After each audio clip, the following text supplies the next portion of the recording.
News from the Walteria News Network Walteria Today, the World Tomorrow, brought to you by Walteria Records, a one-of-a-kind record company. I'm Walt Winston, along with our news hound Tiny, reporting. An explosion took place at Harvard Medical Campus, and that's under federal investigation. Over 7,000 professional drivers who couldn't speak English were removed from the roads. The FBI saves Halloween in Dearborn, Michigan, as 5 were arrested in an ISIS-inspired plot on kids. I'll have these stories and more after this word from Walteria Records, a one-of-a-kind record company. New from the Walteria Records website, coffee mugs as well as tumblers for your drinking pleasure. Whether you're enjoying that hot cup of tea or coffee, or whether you're enjoying that nice cold beverage in a 25-ounce or 40-ounce tumblers. These tumblers and coffee mugs are now available at the Walteria Records website and waltnews.com. Get your coffee mug or tumbler today. There was an explosion inside of a building at Harvard University's Longwood Medical Campus early on the morning of November 1st, according to a report citing a spokesman for the Harvard University Police Department. The newspaper said authorities believe the explosion was intentional, as first responders saw 2 masked men leaving the building as they arrived on the scene. There weren't any immediate reported arrests per the outlet, and no one was hurt. The Federal Bureau of Investigation is reportedly involved in the probe as the investigation continues. FBI Director Kash Patel says a potential terrorist attack allegedly targeting Halloween weekend in Michigan was thwarted by the FBI on Halloween. 5 people between the ages of 16 and 20 were arrested. A news source had learned that the authorities said that this terrorist was inspired by a former member of the Michigan Army National Guard who was arrested in May for allegedly planning an ISIS-inspired attack against a U.S. Army site in suburban Detroit. A 19-year-old man, who Walt NN will keep nameless, was accused of providing support for a planned attack on the U.S. Army's Tank, Automotive, and Armaments Command facility at the Detroit Arsenal. 1 or more members of the group of 5 young people arrested on Halloween may have known this 19-year-old moronic terrorist, law enforcement sources told a news source. The plot, however, was not well formed, and the FBI was monitoring an online discussion about the plot for a period of time. There was no concrete plan for an attack. The FBI Director Kash Patel had said through swift action and close coordination with our local partners, a potential act of terror was stopped before it could unfold. The vigilance of this FBI prevented what could have been a tragic attack, and thanks to their dedication, Michigan had a safe and happy Halloween. And the good guys in law enforcement kept the kids safe. Kudos to the FBI, job well done. On October 30th, Transportation Secretary Sean Duffy cited real-time violation data in reporting that 7,248 drivers have been placed out of service for failure to meet federal ELP standards as of October 2025. English language proficiency. The U.S. Department of Transportation requires commercial truck drivers to speak and understand English to operate a tractor-trailer, or they will be taken out of service.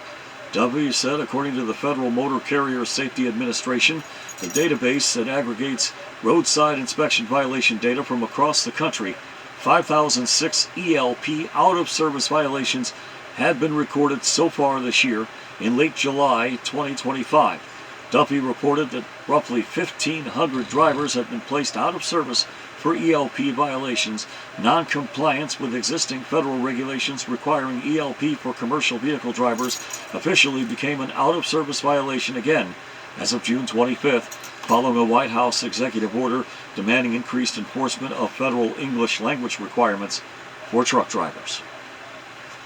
Police are now looking for a suspect after 5 teenagers were hospitalized following a shooting at a Halloween party Halloween night in northwest Oklahoma City. Shortly after 10 p.m., the police received a call about a shooting at the Halloween party near Northwest 10th Street and Chisholm Road. Officers said the suspect drove up behind the party, shot through a fence, injuring 5 juveniles. 5 victims were transported to nearby hospitals, and they all have non-life-threatening injuries. The police have not released information about what the suspect looks like, but they believe the person was driving a black Honda Civic.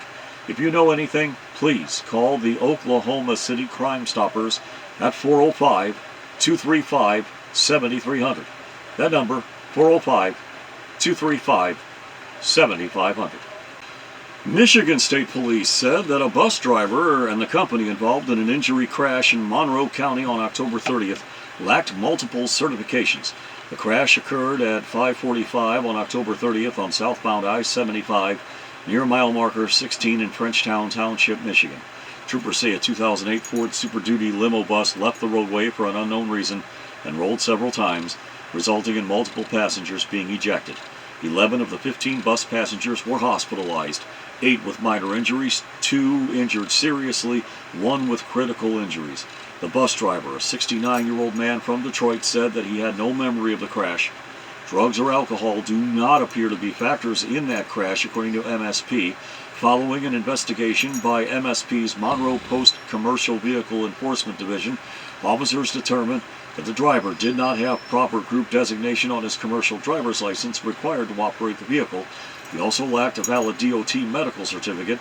In addition, the company operating the bus did not possess valid operating authority to transport passengers. The bus driver was cited for the following: operating without a proper vehicle group designation, that's a misdemeanor; careless driving, a civil infraction; and no medical certificate, that's a civil infraction. The cause of the crash remains under investigation. 4 people were treated for gunshot wounds after attending a Halloween party at a home on the north side in San Antonio, according to the police department there. Police say on Halloween night after 11 p.m., the officers received a call for a shooting in the 1200 block of Lee Hall Street. A 17-year-old girl was found at the home with a gunshot wound and was taken to a nearby hospital. The responding officers were informed by hospital officials that 3 additional victims were treated for gunshot wounds as well. Police say other victims were 2 16-year-old boys and an 18-year-old man. They said they were shot at the same home. Injuries of the victims are non-life-threatening.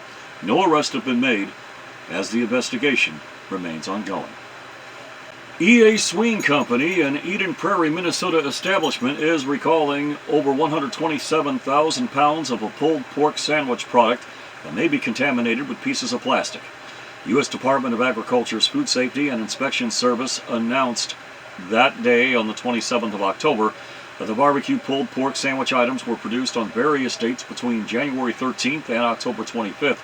The following product was subject to recall: 5.5-ounce paper-wrapped Deli Express barbecue pulled pork on a sesame bun sandwich. The products that were recalled bear the establishment number EST2451 inside the USD mark of inspection. The items were shipped to retail locations nationwide, including the Department of Defense. The problem was discovered after the establishment received multiple complaints from consumers finding pieces of plastic in the barbecue pulled pork sandwich product. The company found the plastic originated from the gallon plastic barbecue bottles used in production. No confirmed reports of injury due to consumption of the product. Anyone concerned should contact a healthcare provider. Consumers with questions about the recall can call the toll-free USDA Meat and Poultry Hotline at 888-674-6854. The complete story is found on our website at waltnews.com under the Pork Story. The interstellar invader comet 3I Atlas is continuing to surprise scientists, this time by brightening at an unexpectedly rapid pace as it made its closest approach to the Sun. Experts studying the object don't know why that happened. 3I Atlas is only the 3rd object known to have entered our solar system from another planetary system.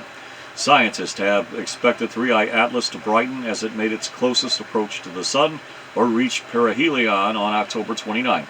After all, this is a phenomenon common to comets originating from the shell of icy bodies at the edge of the solar system called the Oort cloud.